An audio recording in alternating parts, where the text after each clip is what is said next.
I think when we talk about the image of Serbia, we need to have in mind the image of the whole region. Sometimes at these very important high-level international meetings, sometimes even when I read the media, I have a feeling that there is a frozen picture, that people perceive this whole region, Serbia very much included, as time stopped.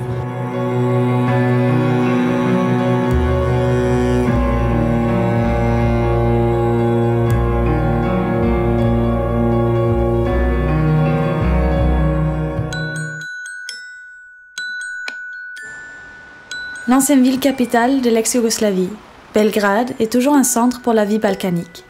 Les jeunes de partout en Balkans viennent ici pour les échanges culturels, les conférences, les séminaires et pour les festivals et les concerts.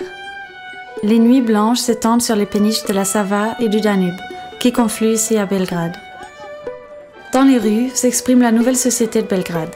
On arrive à sentir sa pulsation et sa fraîcheur dans une ville riche d'histoire et de l'histoire.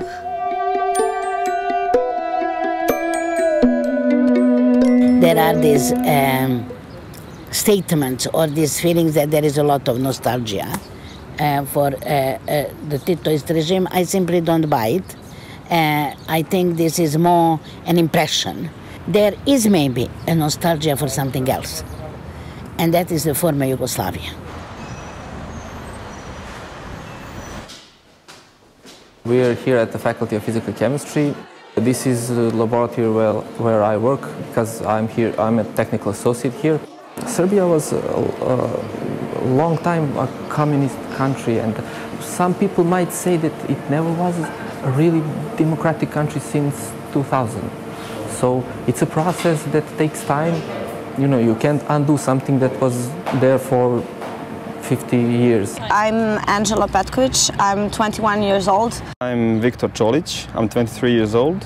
I think there is a general opinion in Serbia that foreigners view Serbia as a sort of an axis of evil country. I'm Sonja Licht. I am at the moment, and for the last almost 8 years, the president of the Belgrade Fund for Political Excellence. Yugoslavia was the most multicultural, the most multi-religious, the most multilingual country in Europe. I must tell you, when it was falling apart, I did not see a real, genuine effort from Europe itself and the European countries to keep it together. I don't want to blame them. We, unfortunately, destroyed that country forever. Yugoslavia is gone. It will never be back. What is back is an understanding that we need regional cooperation, economically, politically, security-wise, that we need to find a way how to be really good neighbors. Our development depends on it.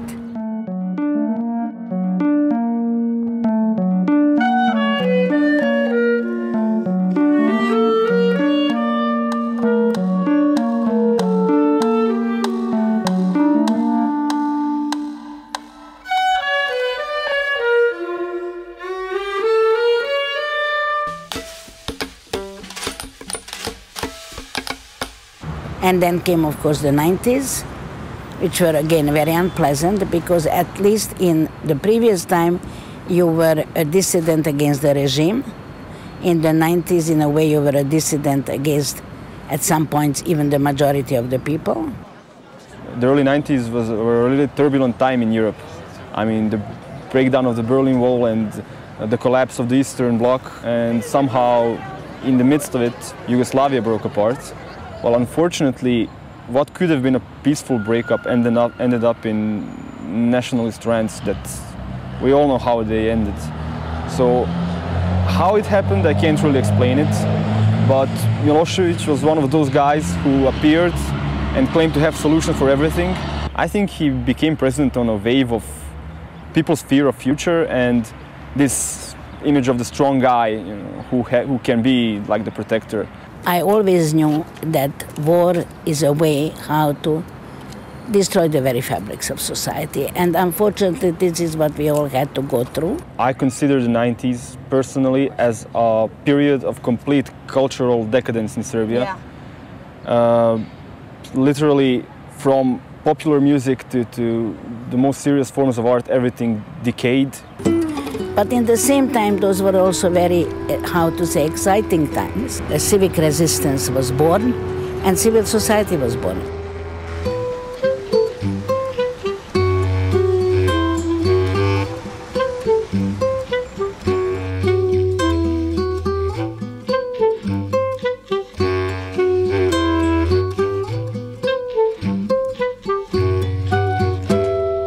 Well, otpor is a phenomenon. Otpor or resistance started as an initiative of young students against the regime, against authoritarian rule, in non-violent ways. But otpor became a popular movement. At the end of the Milosevic period, there were several 100,000 people members of otpor. So otpor was not only a movement. Otpor was a symbol. Otpor was a state of mind. There were demonstrations against Milosevic in Belgrade like every 2 years or 3 before, but there never was enough mass. When the NATO attacked Yugoslavia, it was clear that he didn't have support anywhere, and it was obvious that it was Yugoslavia against a world power in a war that it couldn't win. So simply the people became aware that he brought the country to his knees economically, but also he didn't have anywhere to turn abroad. And then on October the 5th, there were around 500,000 people on the streets of Belgrade. Otpor proved that it is possible to fight very tough regimes with non-violent means. And this is why otpor is still today a symbol. This is why otpor was important for the Egyptians and for the Tunisians and for the Georgians and for the Ukrainians. Everywhere you in fact find the famous fist as a symbol of non-violent struggle against dictatorial or authoritarian regimes.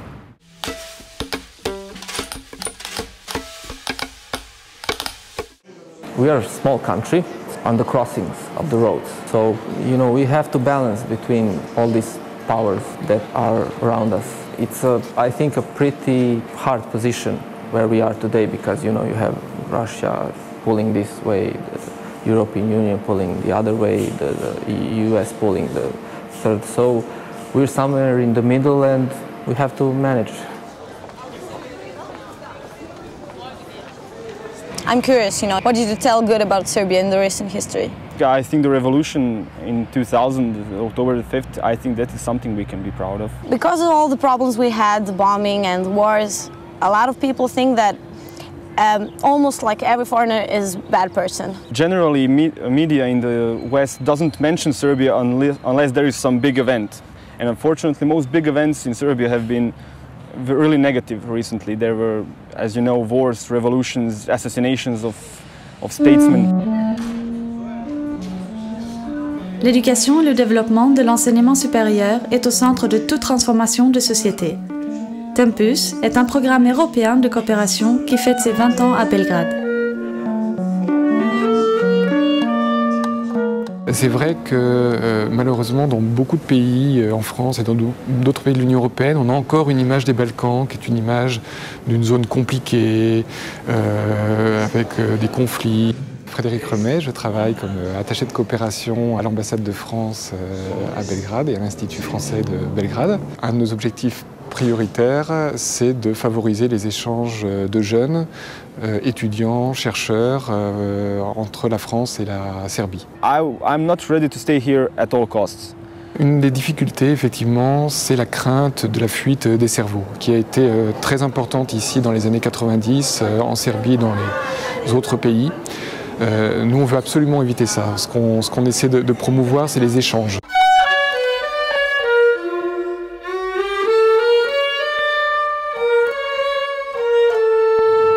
The three most powerful European leaders said that multiculturalism is dead in their own countries. I'm from a mixed marriage, and I come from Subotica, this town in northern Serbia, which has a really mixed population ethnically. So for me, Serbian identity wasn't playing such a key role in my life.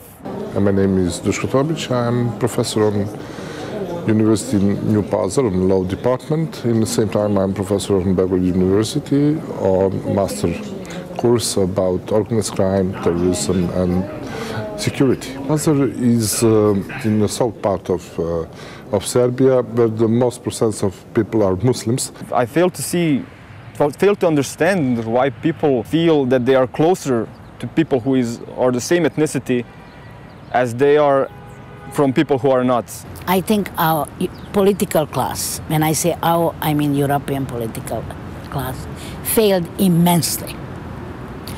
They did not know how to teach Europeans to be proud Europeans. I just happened to be born in Belgrade and I happen to have Serbian parents. I'm Angela Petković, I'm a human being. All of us, Muslims, Catholics, Protestants and Orthodox, are the representatives of one state of Serbia. In order to help every single European understand that the other is not a danger, that the other is not a threat, we must all try to develop a much more participative way of living, a much more serious participative democracy. We need civil society, not only as a rhetorics. We need civil society as a way of life. We simply must maintain some type of multicultural or intercultural communication, dialogue.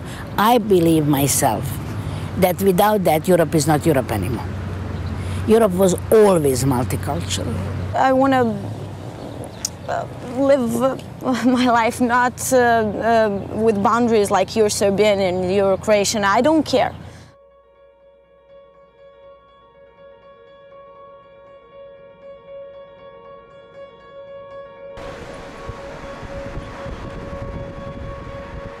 Belgrade était une ville qui était la capitale des non-alignés, donc il y avait une tradition d'accueil de beaucoup d'étudiants étrangers. Malheureusement, tout ça a disparu dans les années 90 et les gens rêvent de voir Belgrade redevenir une ville cosmopolite. C'est un pays où il y a encore besoin de temps pour faire beaucoup de réformes, il y a encore des héritages du passé. Le plus difficile, c'est que voilà, la crise économique et sociale, beaucoup de gens vivent dans des conditions sociales très difficiles, il y a quand même beaucoup de pauvreté dans ce pays. I don't want to leave, and I believe neither do you, because we think, I don't know, that there is some utopia out there. No. It's not because I don't like this country or I don't love it. It's not because any of these issues. It's because I want to go for my dreams. There is hope. There are much worse places on earth to live than Serbia. The Balkans moved a lot from the end of the 90s. I think we are almost a success story.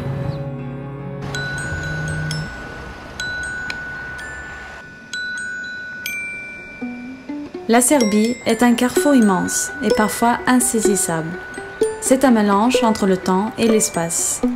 Elle a une réputation assombrie, mais au final, c'est un pays que nous connaissons mal. La Serbie est un pays où l'histoire n'a pas pris froid. La Serbie vit toujours, comme beaucoup d'autres pays des Balkans, dans les suites de nos guerres européennes. Les investigations de crimes sont toujours en cours et le seront encore pour longtemps. Cette nation d'exception, par définition multiculturelle, prend aujourd'hui une conscience de son potentiel. Son futur est tangible dans cette ancienne ville capitale. Nous ne pouvons plus l'ignorer, nous ne pouvons que l'intégrer, apprendre et nous laisser séduire.